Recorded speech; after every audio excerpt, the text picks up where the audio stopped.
Hello, my name's Justine Mercer and I'm UCU Vice President for HE, and I'm absolutely delighted that I'm going to chair today's session.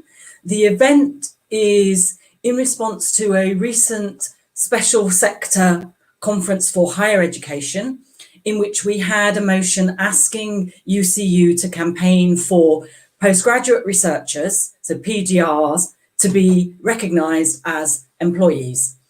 And I want to emphasise that this is the start of the process. We are keen to hear from PGRs as to how we can develop a successful campaign, but this is the first step in that endeavour. I should say that we have interpreters, Seamus Henry and Priya Masuria, who will share that duty. We also have the potential for closed captions if you are using Facebook. And we will also have questions from members in a ticker tape at the bottom of the screen when we get to that point. So closed captions are available on Facebook. Questions can be posted in the chat, which is being monitored, but we have also received a large number of pre-questions and we're going to try to get through those first. As I've said, we're delighted to have Seamus Henry and Priya Masuria as our interpreters, and the contributors will be Joe Grady, who is UCU General Secretary, Eleanor Simon, who is part of the Pandemic PGR campaign group, Jane Thompson, who is a UCU bargaining and negotiations official, Rob Copeland, who is a UCU policy officer, Vicky Blake, who is UCU president, and Anna Eli, who is our guest speaker from the Swedish Association of University Teachers and Researchers. And she's going to tell us about their successful campaign to have PGRs recognised as employees. So without further ado, it is my pleasure to introduce Joe Grady, General Secretary, who will give a short overview of the current situation. Thank you, Justine. And hello to everybody who's watching. I was just told before we went live that we've had over 200 people register for the event, which is a real testimony to just how important this issue is for UCU. Before we get cracking, I thought it would be really good to just sort of set the scene, because there are not many unions that take the issue that we are taking here, I think, as importantly as UCU does. And I loathe to kind of do personal stories, but I think it's quite important to just remind ourselves how far we have come as a union.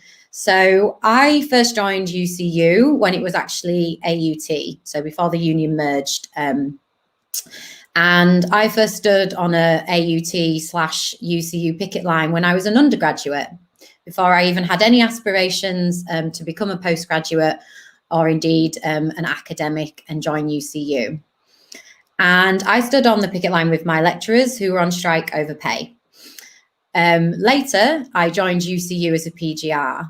And I think that any kind of long-standing resistance that there may have been in this union to really recognise the importance of PGR members is ancient history.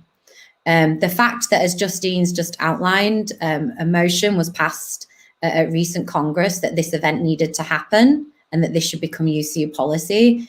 And we're here, 6 weeks after that event, holding this event and taking that policy forward is a testament to how dedicated UCU is to making this happen. The fact that over the last 18 months, we have had mass strike action, that the rights for junior and casualised staff were part of that, is evidence that this union takes, and this union's members, everyone in this union, takes this issue seriously. My election was part of that. I ran on a unapologetically pro-casualisation, how we should transform this union ticket. I know that was a big part, for instance, of our president, who's going to speak later, of her campaigning as well.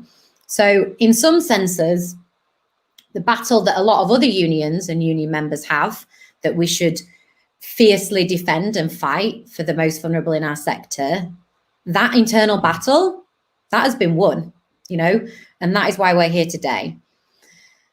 The more difficult challenge is how we actually realize this, how we actually go forward and campaign, how we win, how we talk to other PGRs on campus who maybe don't share the same point of view as us, who maybe don't have the same difficulties or don't see them in the same way as us, how we reach out to international students, for example, for who there may be income issues at the minute with the policy as it would change. And I raise these because this event, I think, is going to be a really good introductory event for us working out those issues, for asking those questions. You know, we live in the UK in a hostile environment for anybody who is coming into the UK to work on a visa. And there will be issues that we need to iron out about how we're going to campaign on this, how we are going to reach out to people on campus. And also fundamentally, if we're going to make this happen, how we're going to win the funding that the sector desperately needs, but ensure that that funding goes to the people that desperately need it. And in this case, it will be a lot of PGRs and it will be a lot of other people in the sector.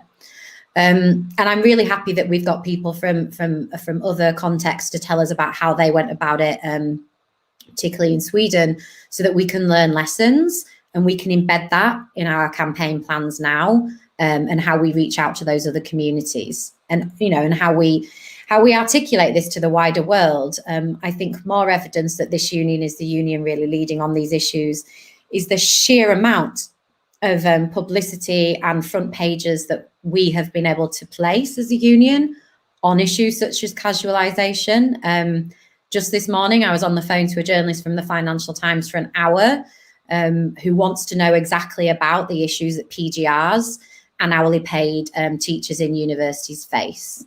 So I guess this is really just to sort of say, use this event to ask the complicated questions, use this event to think seriously about how we will go around answering and solving those problems, because getting those things right now mean that we're going to be in a much better place to campaign on the ground and to make everybody else who maybe doesn't think this is a big issue in academia, who doesn't think this should be the key thing that we're campaigning on, fundamentally understand that it is and it has to be fixed, and that only collectively, by reaching out to people, are we going to do it. Because as I say, the internal argument, that's won now. This is our policy and we're pushing forward.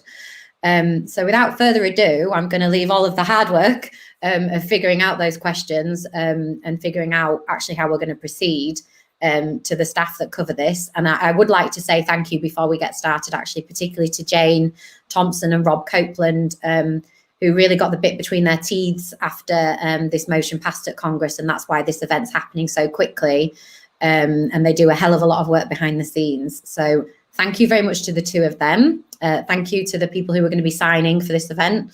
And thank you to the guest speakers. And I'll pass back over to Justine. Hi. Thanks very much, Jo, for that inspiring introduction. So it falls to me now to pass over to Jane Thompson, who is our UCU bargaining and negotiations official, and Eleanor Simon, who is from Pandemics PGR, which is the campaign group that is really pressing this issue and at the forefront of the fight. They're going to talk to you about what the change means and how the group hope to achieve what the group hope to achieve from the change in status. So over to you, Jane and Eleanor.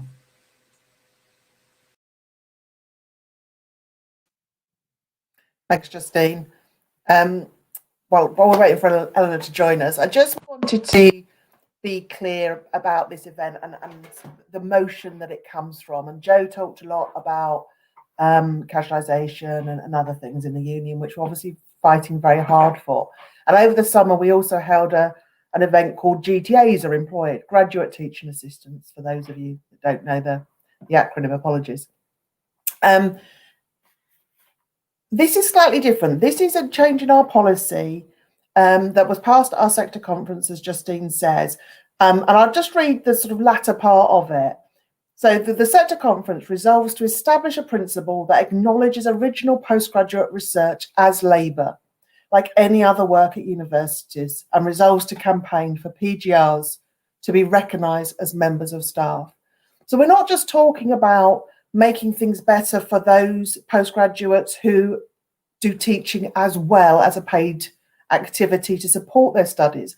We're talking about a complete shift in culture where the research that you carry out, that it contributes to society, that contributes to the universities in which you're placed, and furthering knowledge, you know, everywhere, is recognised as labour in the same way that a postdoctoral researcher's work would be recognised.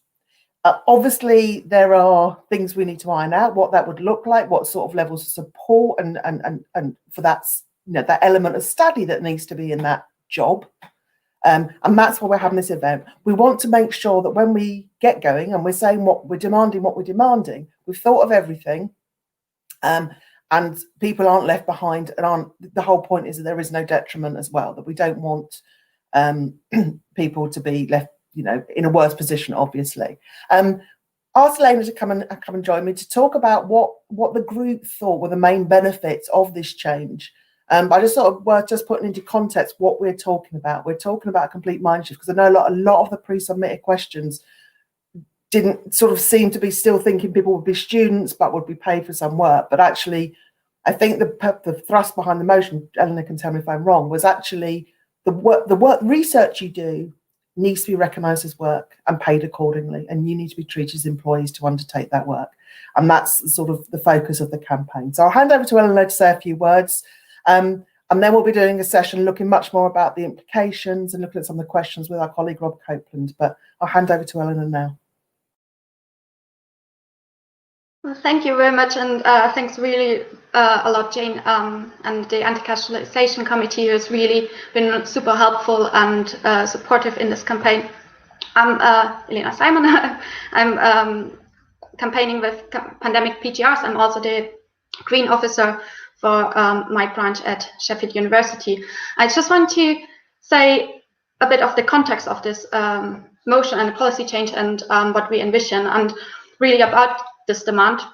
And I think it's really important to kind of look into the timing of this. Like, this demand is the result of the experience of lots of PGRs during the pandemic and the lockdown, and where our, like, you know, we came together as pandemic PGRs, do some research onto what the conditions were about, like how affected people are with their projects. Our research showed that 90% of projects were affected. 70% of our respondents said that it would be difficult or impossible to adjust.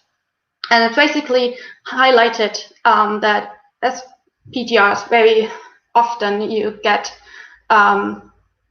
in an arbitrary status where you are colleagues in words when it comes to, like, you know, being collegial, being invited to conferences, contributing to the academic culture. But then in students in deeds, when it means when we demand like office space or like equipment or anything of that sort. So basically you get the worst of both worlds, which is kind of reflected in the research that we do.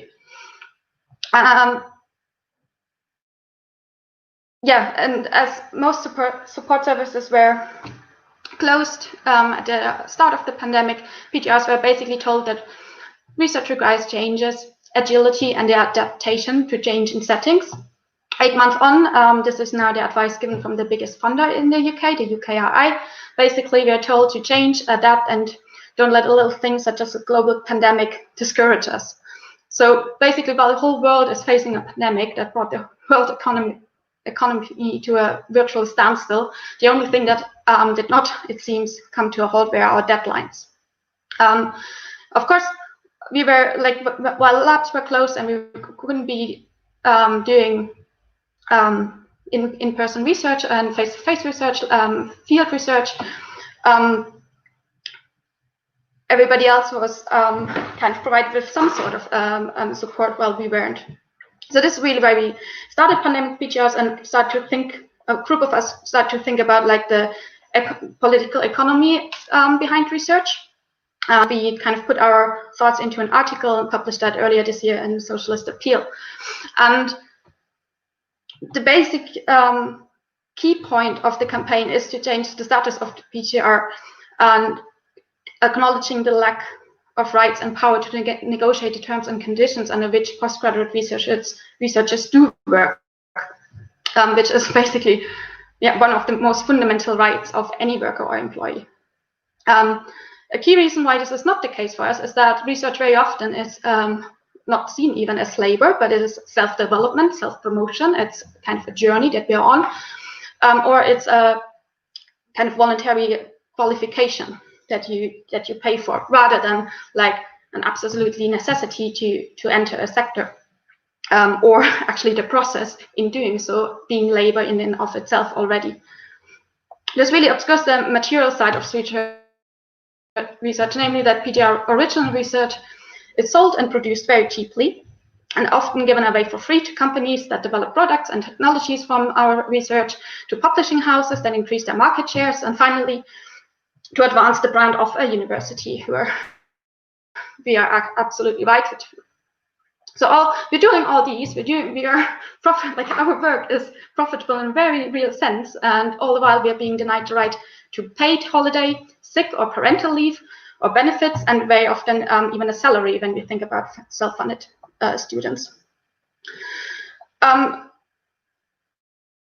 So the campaign to change the status of PGRs really addressed the political economy of the knowledge production and asks how this activity creates value and profit. And it also kind of addresses the contradictions in not being recognized as a knowledge worker, which has been put in such stark kind of terms during the lockdown, which meant, most PGRs couldn't afford to get sick, because that would mean they would either lose their funding or they had to take a leave of absence or leave their studies or like altogether.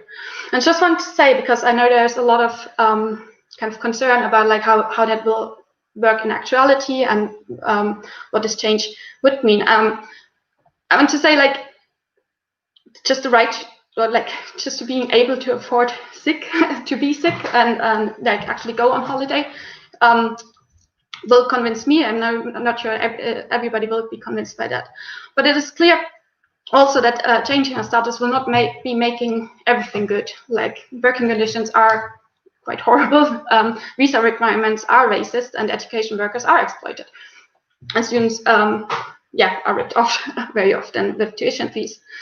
There will also be resistance against this demand to change our status, because it will cost the government a lot, and this already should give us a hint of how profitable our work actually is, and also like how underpaid, undervalued, and exploited our position really is, and how precarious. I do think, though, that empowering PGRs to fully engage in the struggle for better working conditions as a first step to reverse the mental health crisis, the poverty and exploitation that marketization of education brought about, and kind of brings in a wider range of people to join the struggle and really fight for a transformation of the whole sector, because we know that we can't go on like this any longer. So that's basically the gist of the campaign.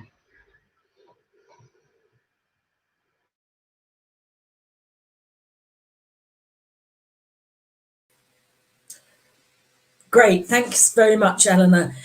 That was really powerful, and I loved two of your phrases about being colleagues in words, but students in deeds, and not being able to afford to get sick.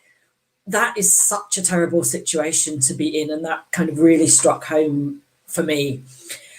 We're going to hear from Eleanor again in response to questions potentially, but at this point I'm going to hand over to Jane Thompson again and Rob Copeland, who are going to outline some of the considerations and the implications of the change, and then answer some of the pre-submitted questions. It is possible for you to add questions in the chat, and if we have time, we may get to them, but I'm going to start with the pre-questions and over to Jane.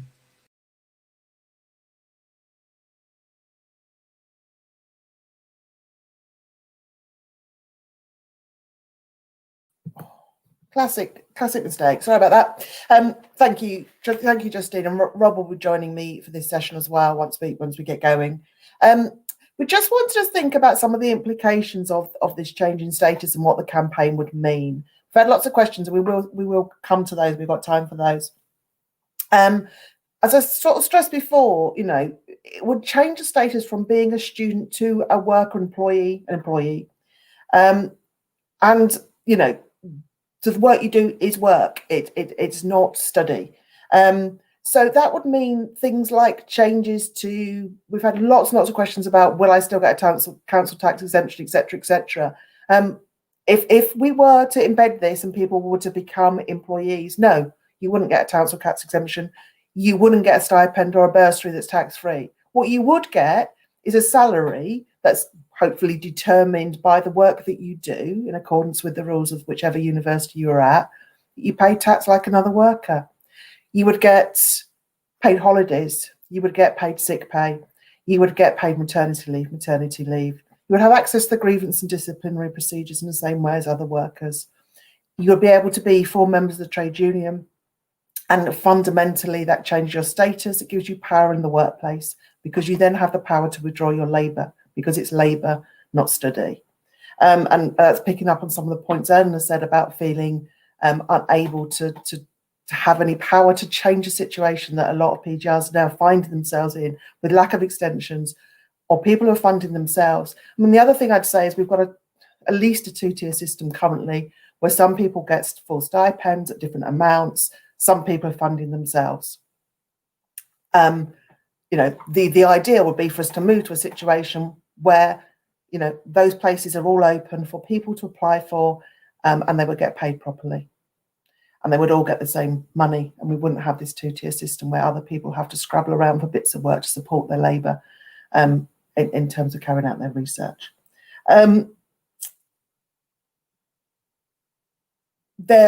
This isn't to say it's an easy path, and I think Eleanor said this isn't a panacea. If you speak to any of your postdoctoral colleagues and ask, is it a picnic being paid as a paid researcher in academia, or even your lecturer colleagues or your hourly paid teachers, they'll all tell you no. It won't stop the employer treating you badly and anything else. So it's not, doesn't mean everything would be fine, but it gives you, again, it's going back to but you've got power to change that, working with your colleagues. At the moment, PGRs don't have that power in the same way. We're also very aware that there are visa implications. At the moment, as a student visa, we need to absolutely bottom this out to make sure that if we push ahead or when we push ahead with the campaign, that we take account of that. There is a large proportion of PGRs who are non-UK domicile at the moment, and we cannot leave those people behind. We need to make sure that situation doesn't prevent them from coming to the UK and undertaking a doctorate degree. We've had lots of questions from disabled students as well, PGRs as well, about the benefits they're on, how that would affect that. I'm no benefits expert, none of us are, but we absolutely need to talk to that group of PGRs and find out what the implications are in anything we're pushing, and making sure that what we're pushing for is at least as beneficial as what you're currently getting, so that, again, there'll be no detriment, because we cannot be pushing something that leaves another group of our members behind. In terms of things like I think somebody asked is, well, my protection, I get protection as a student under the Equality Act. I'd just flag up, employees get protection under the Equality Act as well. The duty to make reasonable adjustments applies to employees, so we'd expect that to work in the same way. And I think, as Jo very clearly said, this is the start of the campaign, and Justine said, what we need to do is hear from you, for you to give us really the details of what you think this campaign should look like, and make sure we haven't forgotten anything. Rob and I really don't have the answers. We're hoping that with your knowledge that you can feed into us, we can actually get a campaign around a claim that takes this forward and doesn't leave anyone behind. One of the big things I will say is, at the moment, PGR membership of UCU for PGRs is available as student members for those who are undertaking no work, and or free membership as a full member for those who are undertaking some full work or have in the recent past and are now unemployed. Our density, however, is still very, very low. And the reality is, with any workplace campaign, is if our density is low and we don't have enough campaigning on the ground and people talking about the issues, it will find it much, much harder to progress this. So what I would say, and we'll come on to this, and I know Vicky will pick up on things, what can I do? Well, the one thing you can do is talk to your PGR colleagues, talk about what we're talking about today, and get them to join UCU. At the moment, there will be no cost to them. So get them to join. The more voices we have on this, the better. And it's the only way we're actually going to move this forward. Can I bring Rob and Eleanor back, and we'll start having a go at the questions. And I think it might be worth looking at question one of the ones, David. Oh, we've gone to negatives. Okay, so the question we're looking at, and we had a lot of questions around sort of around this thing. We've talked, Eleanor and I both talked about some of the positives, and I think we've probably covered most of the things. Oh no, we've got back to the benefits. I think between us, we've probably covered most of those. Proper pay for work you do, no tuition fees because you'd be recognised as employees. No constant competition for the paid work that many people have to undertake at the moment. Your duties would be clearly set out in a contract. More secure income. Your research would be recognised as work. So we mentioned employment rights. Potentially the recognition of this as a start of a career path. And we do need to talk a lot more about how that could be managed. But, clearly if this is a paid employment, then there needs to be some thought to what's the next step and how do people progress into that. And I've talked about union membership and ability to withdraw labour. So unless Rob or Eleanor have got any other benefits from this proposal, we'll move on to potential things we need to think about. Go on now. Sorry, my internet is a bit patchy. I'm using mobile data for this. But I think one benefit that absolutely needs to be raised is things like access to parental leave and paid parental leave, and because that's also like a big equalities issue at the moment for PGRs who do not have access to that. So I think that's definitely one of the huge benefits. Also for international students, I do think we've got lots of people raising that they feel unrepresented at the moment and basically really like as a cash cow, to use quite a negative term, but that's how they're feeling they're being treated by their universities and by their institutions. So I think like giving rights to these that group of people would be a huge advantage and a huge step for equality as well. Okay. Rob, you got anything? So if we go on to the next question, David, the negatives. I mean, we got, again, this came up in many forms. But what might be the downsides to this, and what sort of resistance might we get? And again, I've touched on some of those. We've certainly visas is an issue. At the moment, we have a student visa. Were we to change the status, what would happen with that, and how we could ensure that people have the sort of access they have to being a doctoral candidate they currently have. We certainly don't want to shut any doors there. There are the benefits that you currently get as students, which again wouldn't exist if this would be pushed through. We've talked about making sure there's no detriment, so making sure that whatever we gain, whatever we lose, we make up somewhere else. I think the big one for me, before I hand over to the other two, is if we were to merely just make you all, or say from 3 years' time, everyone will be an employee, but the funding is staying exactly the same. And a lot of people raise this in the questions. Surely the number of PGR places would go down. And I think that's undoubtedly true. You couldn't fund everyone properly and have the same number of places if the overall budget doesn't go up, because we have loads of students at the moment who are contributing through fees and are self-funded. So if you were to pay all those people and not change the funding model, then there's an issue. And I think Joe mentioned it, this has to go hand in hand with a campaign for full proper funding. So we would have to look at what the cost is likely to be of this to maintain the levels, and that would be part of our demands. That's how I see it. So I'm equally with the Home Office arguing that the rules don't stop people coming to undertake a postdoctorate degree in the UK. So it's not just a matter of changing the funding, it's increasing the funding, changing the visa rules, etc., etc. So I think those are two big ones for me, the visa and the funding model. Eleanor and Rob, I mean, I think you've covered the big ones, Jane, I think, around funding and international students and the visa regime. So I suppose I just want to re-emphasize that point that, to make sure we have a successful campaign that is inclusive of the entirety of the PGR membership, which is very diverse. And I think that's one of the challenges because of the funding model, the fragmentation around different funders, the way universities are also funded. So they're a key body for us to put pressure on, as well as UKRI and the other funding bodies. But also this issue of additional funding to ensure that the kind of self-funded places are no longer the case, and so that they are properly funded as a form of work.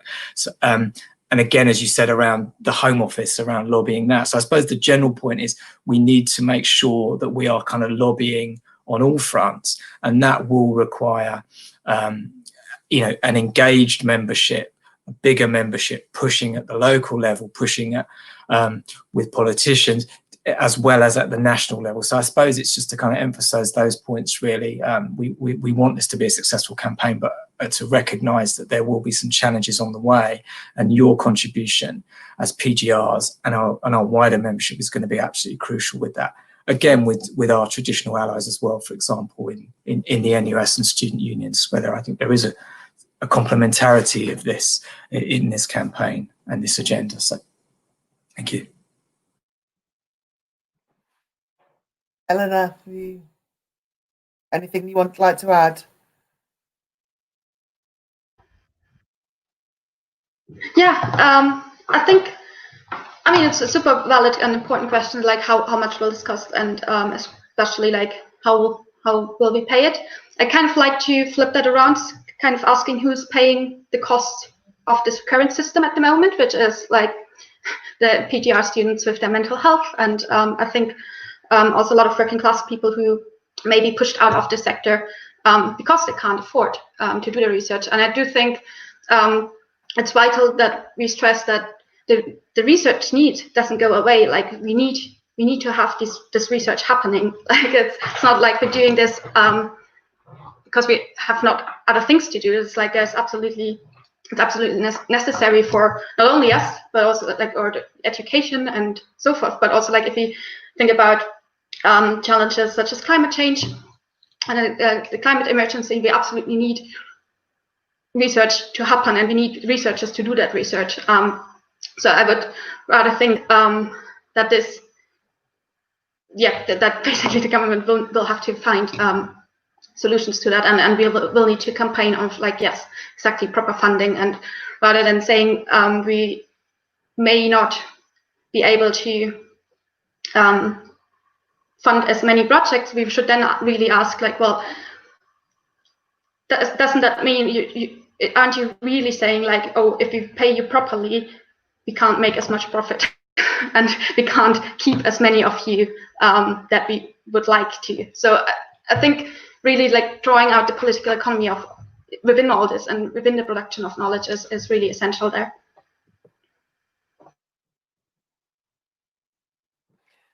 Thank you. I've just had I'm just trying to scroll through the comments, which is quite difficult when you're talking as well. But Hannah had said, are we envisaging that a standardisation of PGR income and benefits rather than different funding sources? I think we need to be informed by you in terms of what we need to think about. But in my head, yes. Although what I would say is we don't have standard contracts across all grades in all universities. They're all autonomous. There is a common pay spine, and we have got agreed role profiles. So one of the things I think it is worth us looking at is whether we can develop, with input from PGRs themselves, a sort of role profile for PGR, and where that would sit on the grading structure. I think there is scope to do that. I don't think it's difficult. I think there is a funding issue.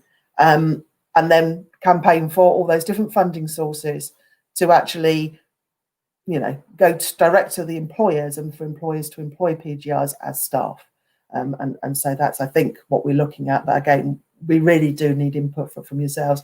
We had questions about whether that would require student PGRs to undertake teaching. Again, I think that's something we really want input from you. If we were to draw up a model role profile, maybe we need one for different faculties or different disciplines, but I think that's something we definitely would want. We've had questions about the Tier 4 student visas. We don't know. It's something we absolutely need to take into account when we get there, when we start drawing this up more. Sorry, I'm still just trying to scroll down.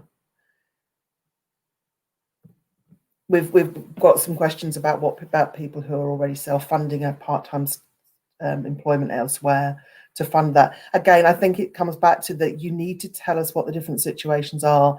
Rob and I are sat in an office. We don't necessarily know exactly what's the range, what's going on the ground, but tell us, and whatever we try and take forward, obviously with yourselves as a campaign, it's your campaign, but we need to make sure that what we're fighting for doesn't leave people behind, and that's where we need your input. But lots of positive comments in the chat as well.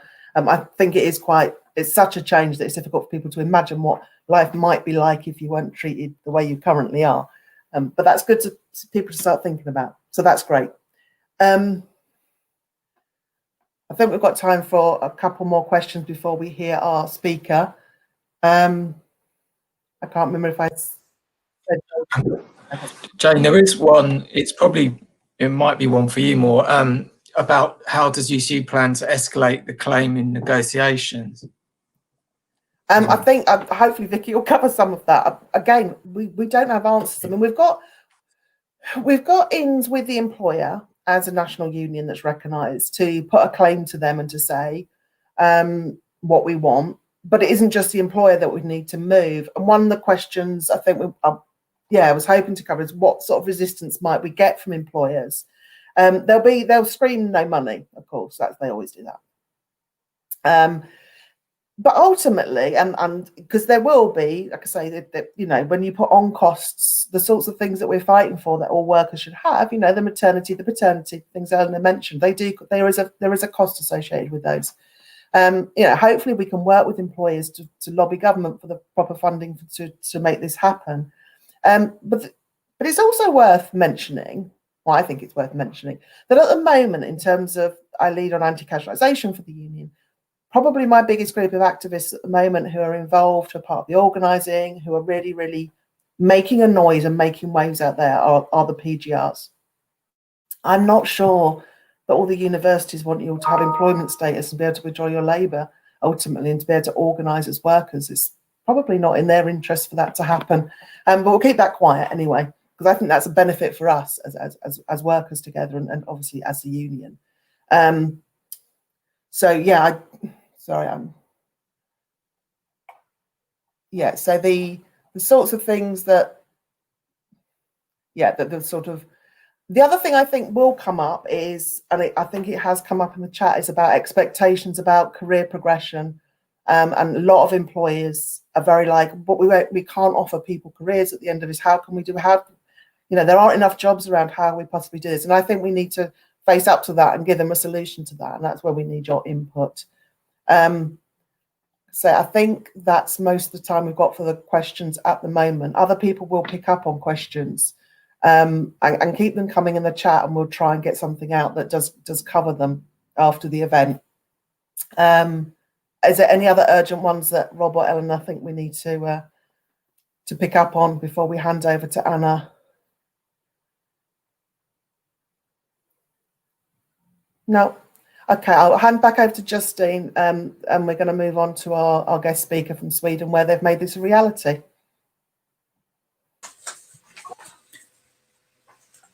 Great. Thanks very much for that, Jane and Rob.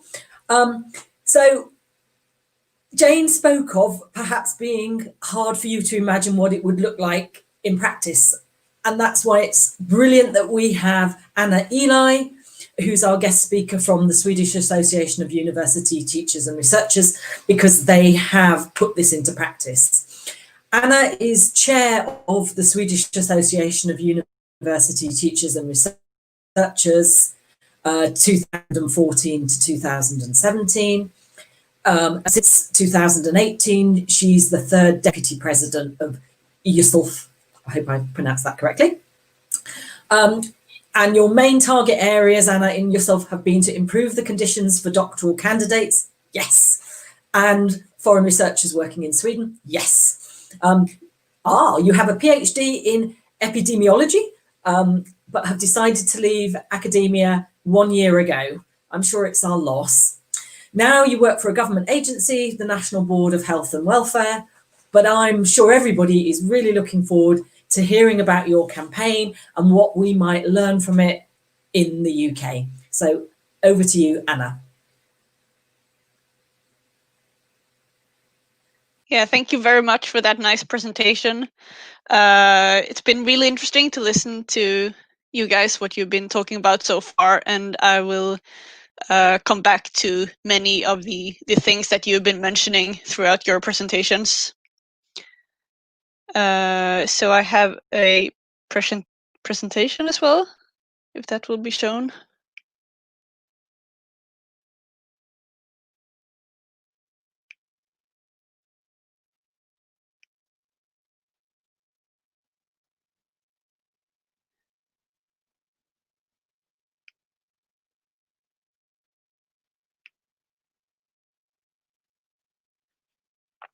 Great, thank you very much. Yeah, so as was mentioned, my name is Anna Eli, and I'm the third deputy president of the union SULF. So next slide, please. Great, thank you. So this is a summary of what I will cover during my presentation. I'll start by briefly presenting the union that I represent, and then I continue talking about the situation in Sweden regarding the employee status of doctoral candidates. Finally, I'll talk a bit about the benefits of doctoral candidates being classified as employees and how we campaigned for this in Sweden. So next slide, please. Thank you. Okay, so what is SULF? Well, SULF is a professional association for university teachers, researchers, and doctoral candidates. We're a union with more than 21,000 members, and we are the only trade union in Sweden focusing entirely on the universities. Our union has local boards and union representatives at most Swedish universities and major colleges. And at some of these universities, SULF also employs a local ombudsman. Approximately 3,500 of our members are doctoral candidates.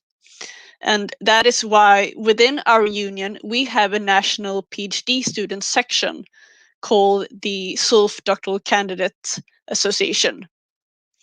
This association has its own national board consisting of PhD students from all over Sweden. And during my time as a PhD student, I used to be the chairperson of this board. And this was back in 2015 to 2017. So next slide, please. On this slide, you can see some of SULF's key issues where we strive for political influence. In my presentation today, I focus on the first one being mentioned here of these topics, that we believe that doctoral candidates must be offered a doctoral employment as soon as their study application is accepted. We have worked for a very long time to improve doctoral terms, and we believe that all doctoral students should be employed from the first day.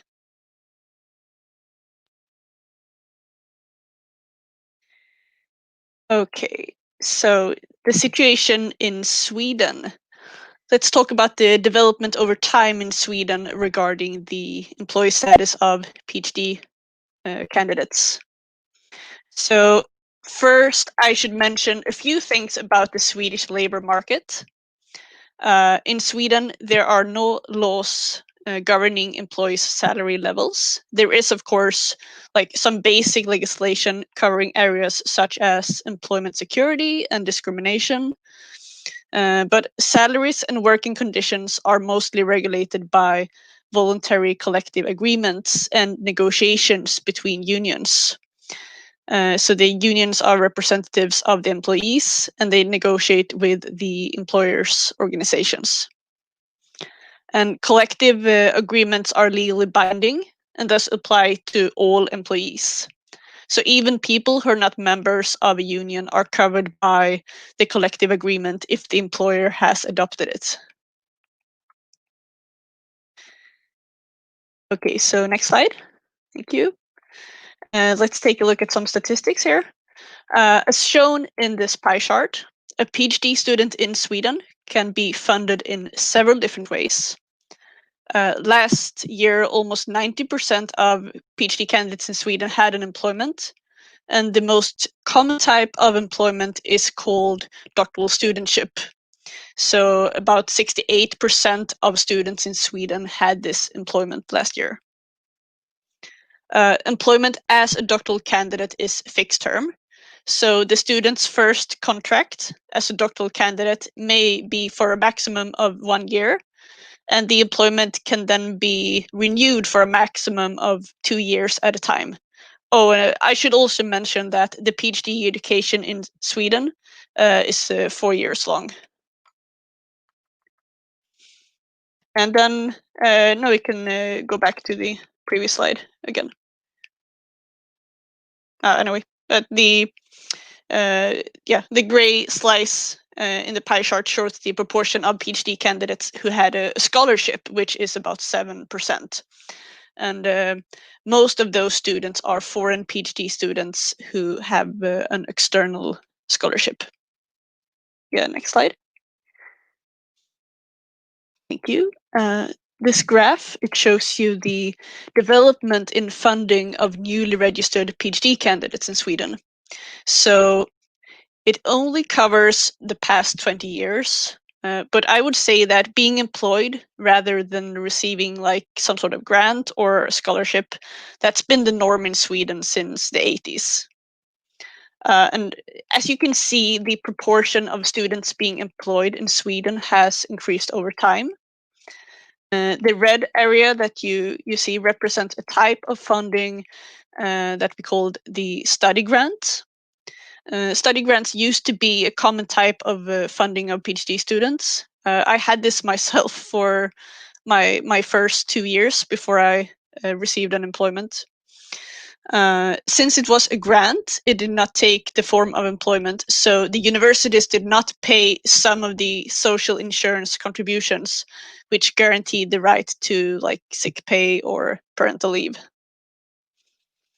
Then it was decided in 2017 that the study grants would no longer be allowed, which was really a great success for our union, since we've been lobbying to remove this grant for several years. So consequently, and as you can see in the graph as well, from 2017, no doctoral student will receive study grants. Instead, the primary rule is that doctoral candidates are to be employed. And another success happened 2 years ago. From the 1st of July 2018, scholarships may in most cases only be used as funding for a maximum of 1 year. And after that first year, the university has to offer the PhD candidate an employment. I think that the key message, though, if you look at this slide, and probably from my entire presentation, is that when you work for a change this big, it takes time. So try to define sub-goals and use those sub-goals as stepping stones that you must achieve before you can reach your main goal. So in Sweden, we have come a long way, as you can see, but we won't be satisfied within SULF until all PhD candidates are employed. Slide, please. Okay, so let's discuss some of the benefits of PhD candidates being employed rather than receiving some sort of scholarship or grant. Well, basically, employment always means greater security for you as an individual in comparison with other forms of financing. So being employed as a doctoral candidate, it gives you the same rights as other fixed-term employees at the university. So doctoral candidates in Sweden are therefore covered by the central state collective agreement, which basically means that you will receive a salary regulated by local collective agreements. And I will show you what that salary can look like just in a minute. And if an accident happens, either at work or on the traveling to or from the university, you will be covered by an insurance. You will also receive pensions, both from the state and occupational pension from your employer. And since the PhD education is counted as work, you may also be covered by the unemployment insurance in case you become unemployed. Slide, please. So, as I mentioned earlier, at most universities and colleges, there are special local collective agreements in place that regulate the salary levels of doctoral candidates who are employed. The collective agreements are often referred to as doctoral candidate ladders. So most commonly, these agreements decide the lowest starting salary, and then the salary development is usually linked to your period of employment. I would say that you would receive between 2,200 and 2,600 British pounds per month. And in this table that I've added here, you can see the doctoral student salary ladder at my former university, which is a medical university called the Karolinska Institute in Stockholm. So at this university, they have 3 different salary ladders, depending on whether you had like a medical degree or not before starting the education. So if you're like me, an epidemiologist, and you don't have a medical degree, then you would start at 26,800 Swedish crowns, which is approximately 2,350 pounds. And starting from your 4th year, you receive a minimum of 2,600. Oh, and yeah, I should also mention that all the PhD candidates in Sweden are employed. We also have like all the student discounts because we pursue like an education. So it's kind of like the best of 2 worlds. So next slide, please. Okay, so scholarships. So opposite of unemployment, the scholarships provide no social benefits. So for example, insurances must be arranged separately. So SULF generally considers that scholarship should not be used as a way of financing for doctoral candidates or postdocs. And as I have mentioned before, the proportion of PhD candidates with a scholarship has gone down quite a lot in Sweden, which is really good. Okay, next slide. Some other reasons that you've already mentioned. Okay, so I believe that PhD candidates actually are working. We perform work just like senior colleges, and the work performed by a PhD student, the research is being evaluated and judged the same way as other researchers when we submit our papers to scientific journals. I don't know about the situation in the UK, but in Sweden, it's been estimated that at least 1/3 of all research at universities is being performed by PhD candidates. Then for equality reasons, as I mentioned, it's mainly foreign PhD candidates that are funded with scholarships rather than being employed. So when I pursued my PhD education, I had several colleges come from Asia, which is common at a medical university. And it felt so strange and so unfair to me that we were receiving the same PhD education, and we were performing the same type of research. But whereas I was employed, my colleagues and my friends, basically, they were funded with scholarships and therefore had much worse working conditions than I did. And the third fact is that I think that a PhD education should attract the most talented and motivated students.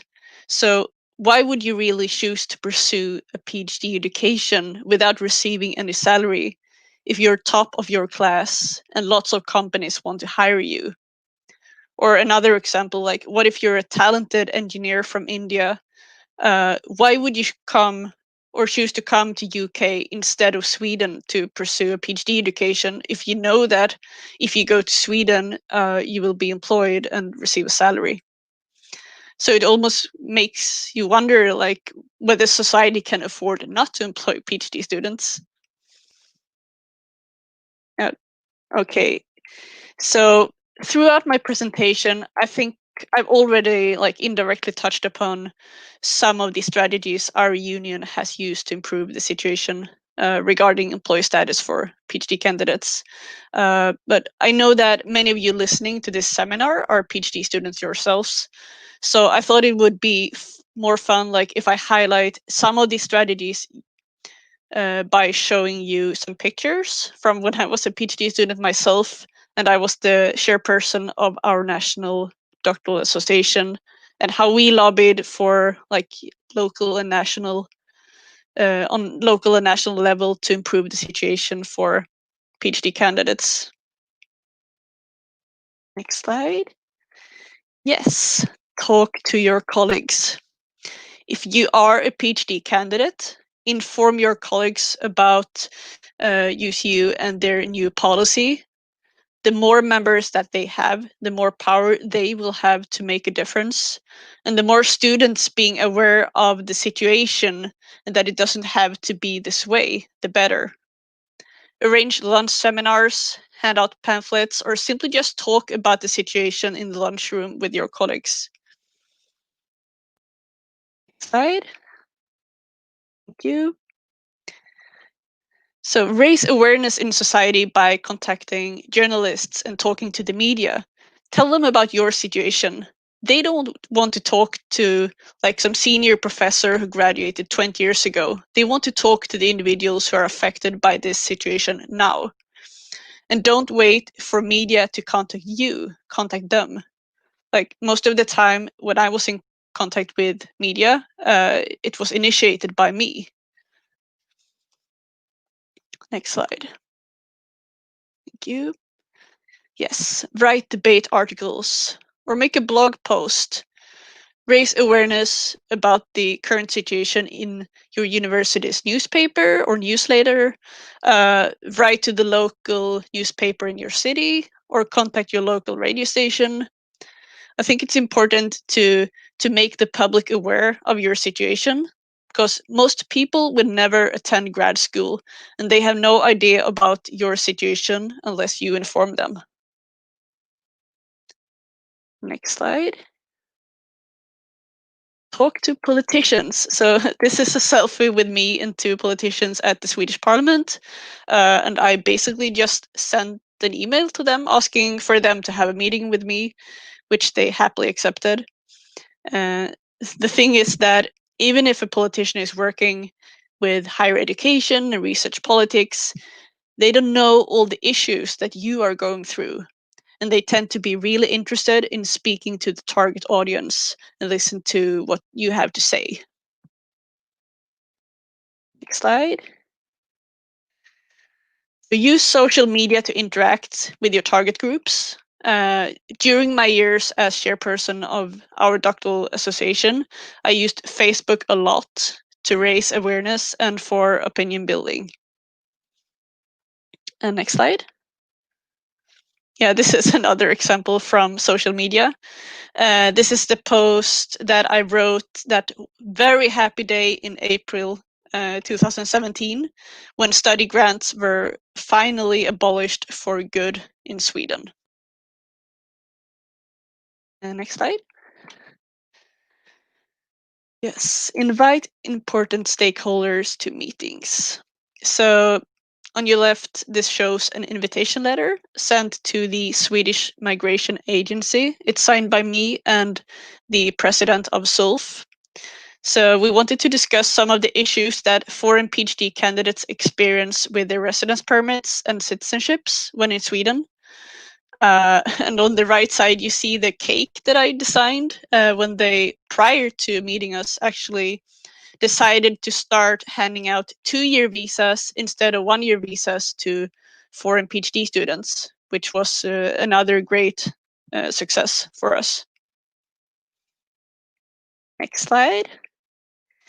Okay, so to summarize, these are some of my key messages for today.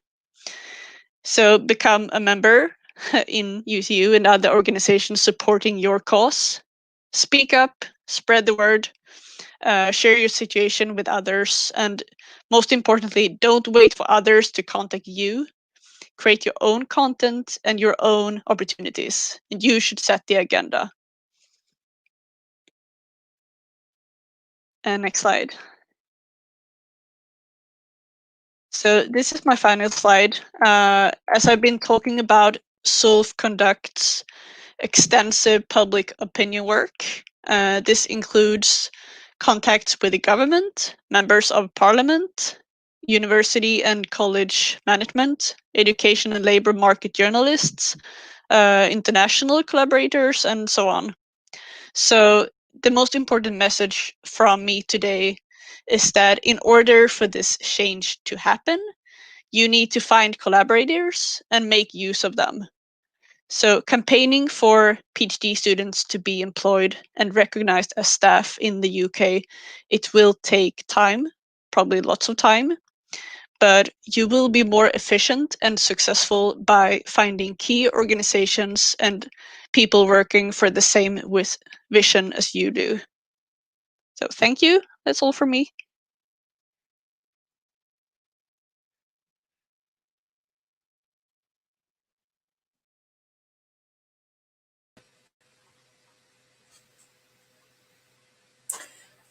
Brilliant, Anna. That was so good.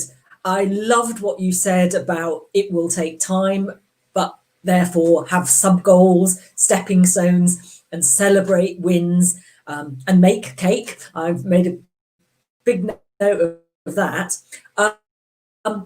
Now be an opportunity for questions to Anna.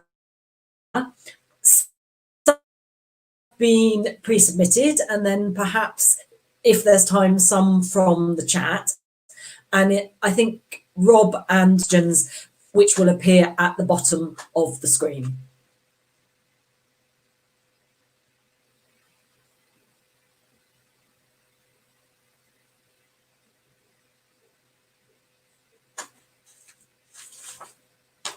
I think we were going to have questions to Anna that would be moderated by Rob and Jane.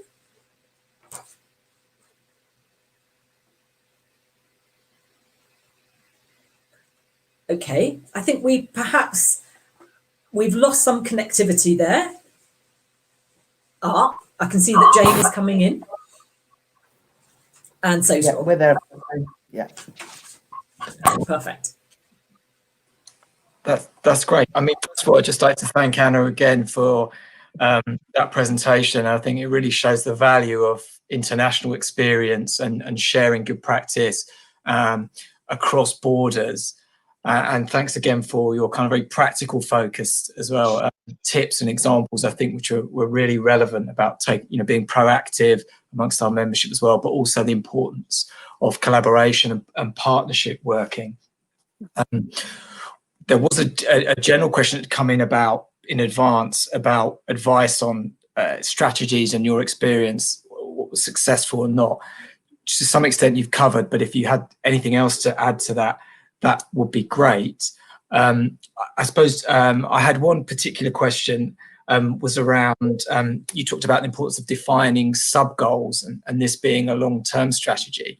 I wonder if you had anything else to say about, how you did that, which were, your first goals, and say a little bit more about that sort of staged approach, because I think that was very relevant. And then we will come back with some more questions coming in on the chat. Yeah, so as I mentioned during my presentation, this is something it's a development happening in Sweden for, I would say, like 60 years. So initially, back like in the 60s, I guess I have to start there because that's about the situation where you are now. It was common in Sweden to have kind of like a student status, or that we would offer either a scholarship or some kind of grant for most PhD students. So I guess, you have to start there. You have to start at where you are now, look at your situation, what kind of funding opportunities are there now in the UK. And I think that you have to target them like one by one, basically. And maybe you won't be able to remove them entirely, but you can improve the situation. Like for us, like it took a lot of time before we were able to remove scholarships. We're still not there, but we were able to improve the situation among people with scholarships before reducing them. And also for the study grant, initially, I think back in the 70s, you could have a study grant for your entire PhD education. And then after some time, we were able to remove that, or not remove, but reduce it to like 2 years. And then the university would have to employ for the last 2 years. And then we lobbied so that you would only have a study grant for 1 year of the education. So yeah, after some time, you will manage to reach that goal. But as I said, you need to take small steps. And I think also maybe that's important that it takes time, because otherwise it will be difficult for the universities to adapt to the situation. If this was a change happening overnight, of course it would be difficult for the universities to be able to finance a change like that. But now in Sweden, we haven't really seen, there's not a drastic reduction of the number of PhD students being registered. And I think that's because the changes have come during a long time. I'm not sure if I answered your question. Maybe one of them. Thank you. That was very helpful. Can I ask a question? Did you find it, or did you find any allies amongst different universities when you were running the campaign? Were there any that were on board, or were they resistant to the change? I would say it would depend on the type of change that you're looking for. And it also depends on the type of university. Like the situation where you have like my university, a medical university, they are more prone to take in foreign PhD students. So they have a higher proportion of students being covered by scholarships or grants and not being employed. And of course, then they might be more reluctant to change and support that type of movement.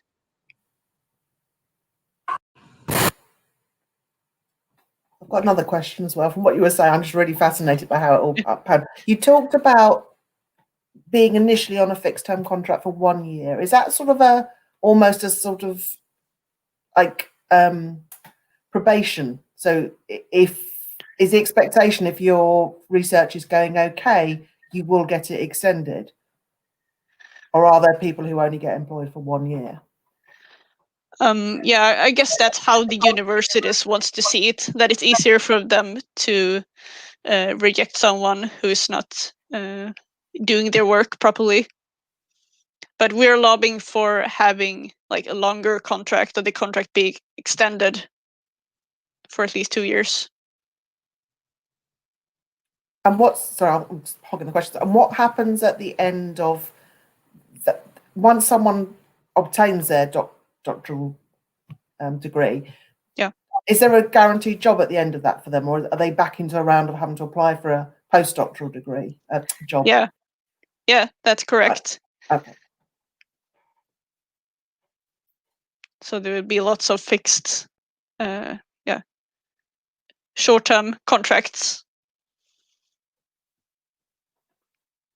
Can't see any more questions directed to Anna in the chat, Rob.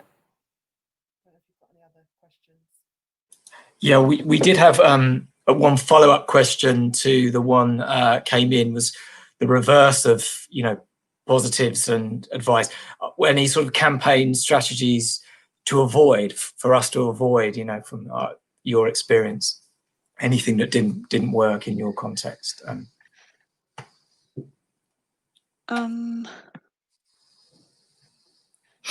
Not that I can think of now, really. I think that you really have to focus on the advantages of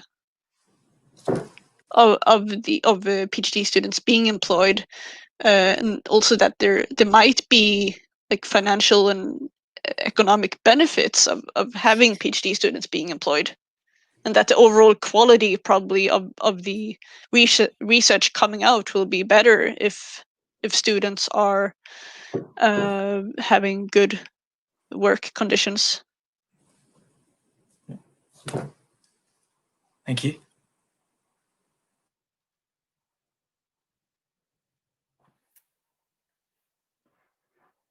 So there's some comments in the comments box about us taking it in stages, and I think again something Rob and I will need to take away and continue to speak to PGRs about how we address that. I think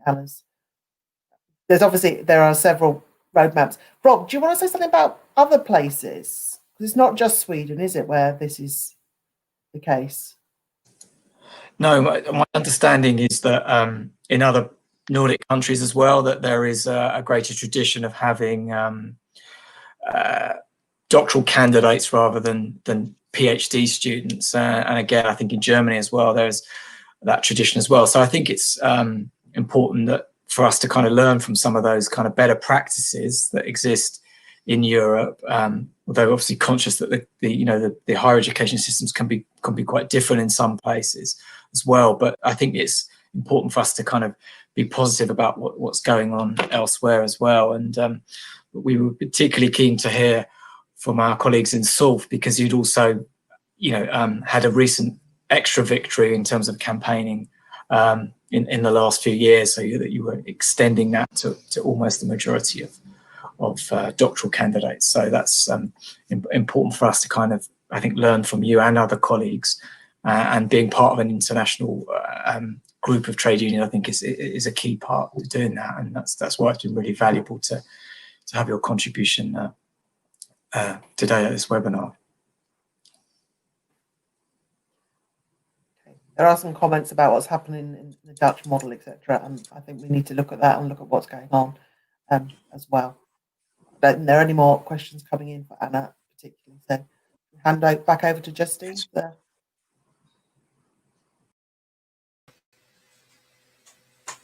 Thanks very much for that, Anna. That was really, really inspiring, very thoughtful, with some practical things that we can take away.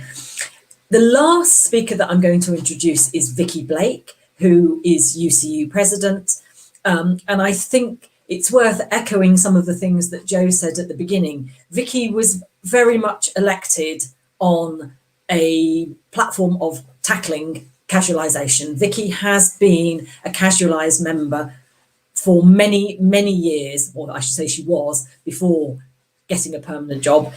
She was chair of the Anti-Casualisation Committee. I work closely with her, and I can say this is an issue that is incredibly close to her heart and about which she is very knowledgeable and over which she's had some victories. So it is my absolute pleasure to bring in our final speaker, Vicky Blake, who's going to talk about how best to campaign for change within UCU.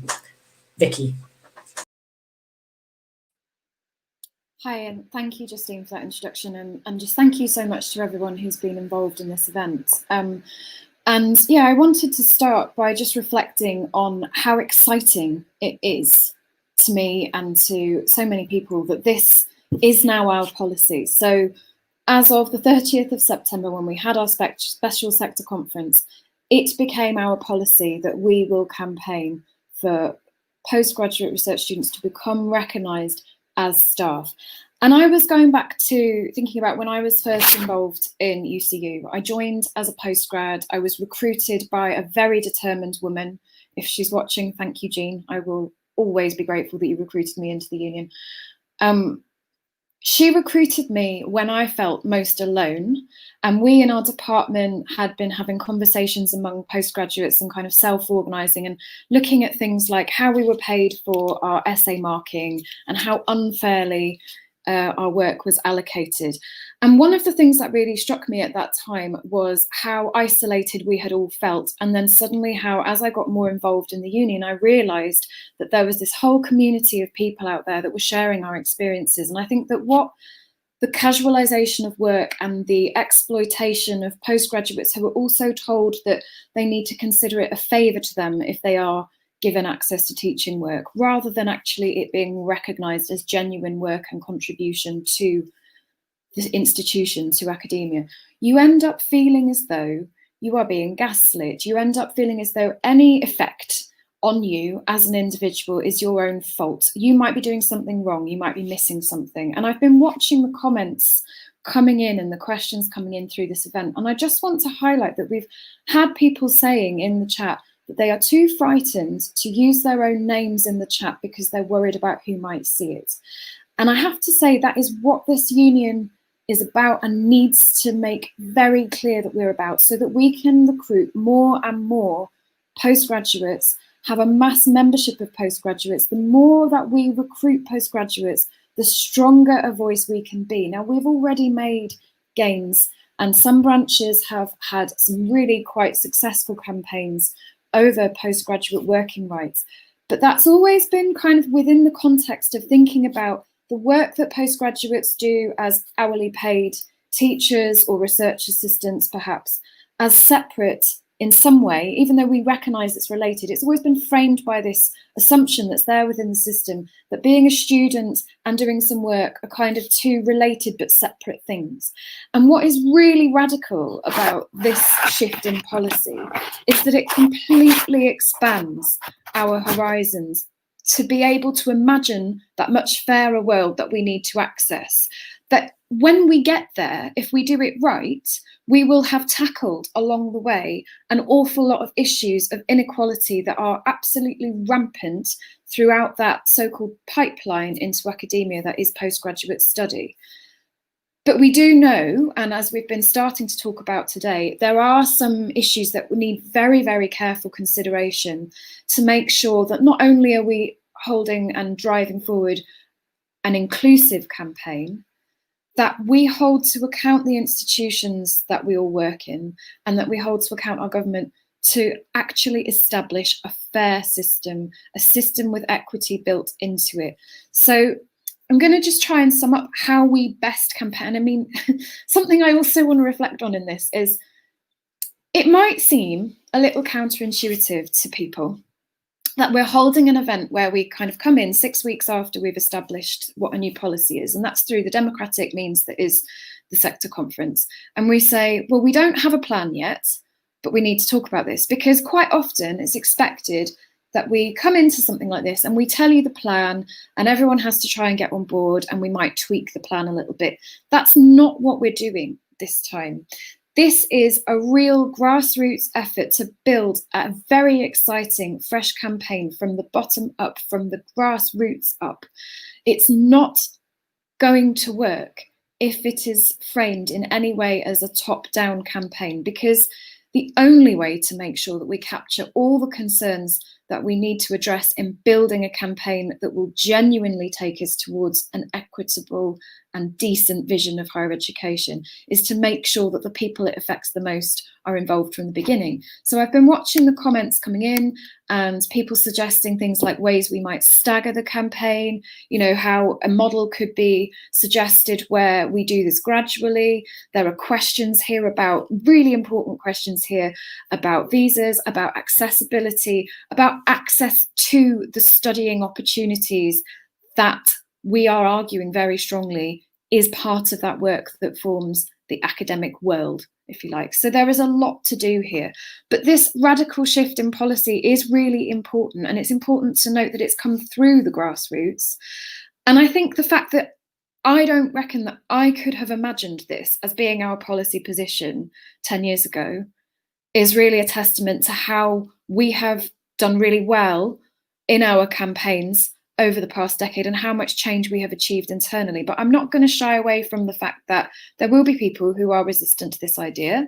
And that might be because they're genuinely worried about the sorts of barriers that we need to overcome in getting it into practice.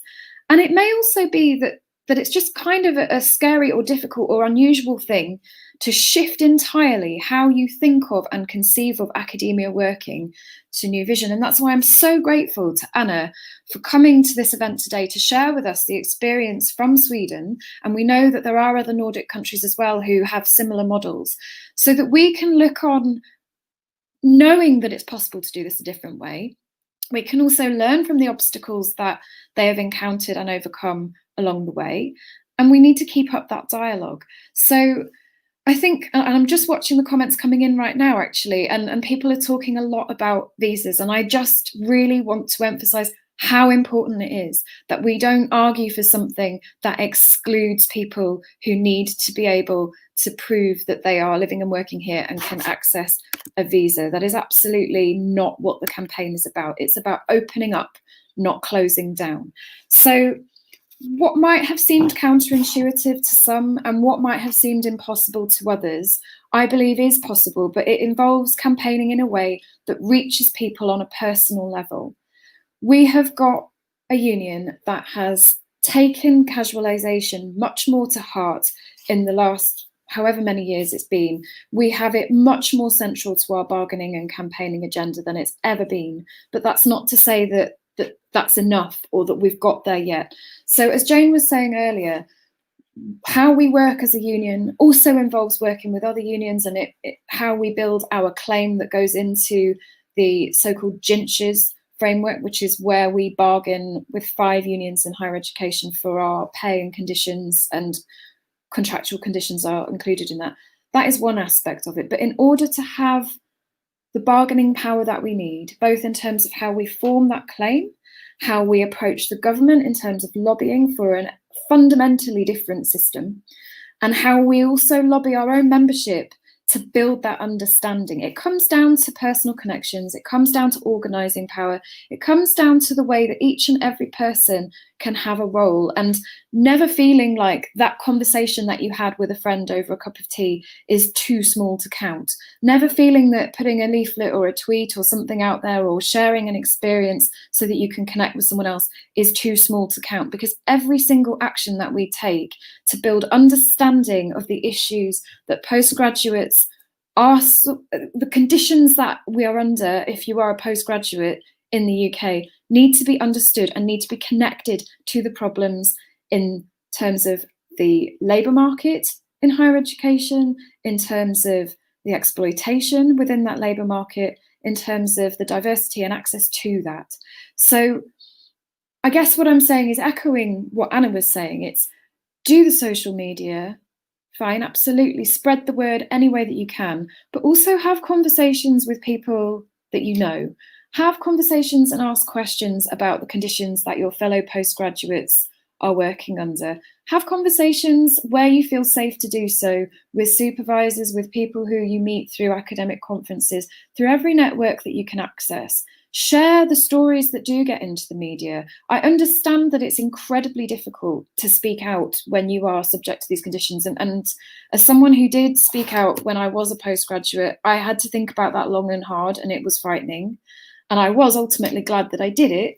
But I understand that many people are simply not in a position where they feel safe to do so, but they might be able to speak anonymously. And going back to the strength of a union and the function of a union, if you are not safe to speak out individually, the point is that we're a union and we're here together. So you sharing your experiences with us, you connecting with your anti-CAS reps, thinking about standing as an anti-CAS rep, connecting with the National Anti-Casualisation Committee, making sure the union is able to represent those concerns means that you don't have to always put your own personal head above the parapet, and you can still be an effective part of that campaign and what the union is doing. So I'm going to stop now and hand back to Justine to sum up. But I think what we really need to take away from this is the beginning. This is not a polished final plan. This is the beginning of lots of important interactive conversations that need to happen at every level of the membership, where the postgraduate voices need to be centred, where the need to recruit postgraduates needs to be recognised as vital. And as Jane was saying earlier, at the moment, it's still free to join as a postgraduate. So if you haven't joined and you're watching this, please do. If you're a postgraduate who has joined, and there will be people you know that haven't, please encourage them to do so. At the moment, it's free. They're not going to lose anything at all by joining, but they do then have another avenue for their voices to be heard. And I absolutely promise you that as president, it is so important to me that we keep championing the voices of the people who are affected by this the most, and that every concern that you raise, we want to be able to address, and we want to bring back to future events and to workshop through how we can make this campaign the most effective it can possibly be. Thank you very much.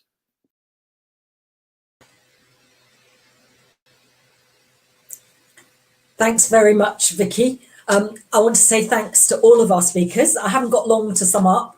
I think there are a lot of benefits that have been outlined, including things like the protection of the Equality Act and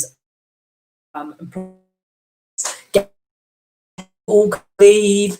There are issues, of course, very important that we take people with us, the international students, those on tier 4 visas, those who are doing time rather than time doctorates, those that work in arts and humanities, as well as the sciences.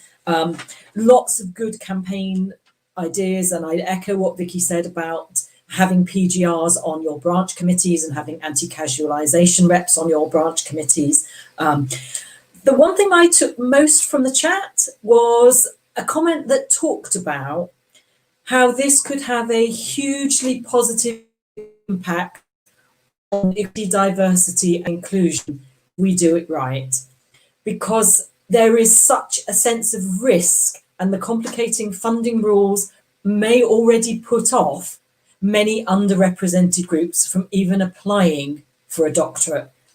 And if that is the case, then it diminishes our sector. And if paying PGRs as employees goes any way towards broadening the pipeline so it's more representative of our society, that has to be a good thing. This is going to be driven by the grassroots. It is going to be a bottom-up initiative. I'm really pleased that this is the first step. The chat will be there and we'll be looking through it for more ideas about what to take forward, banana skins to avoid. It has been my pleasure to listen to everybody and to have so many people watching the webinar. Thank you, one and all. We will go forward in solidarity. Thank you and goodbye.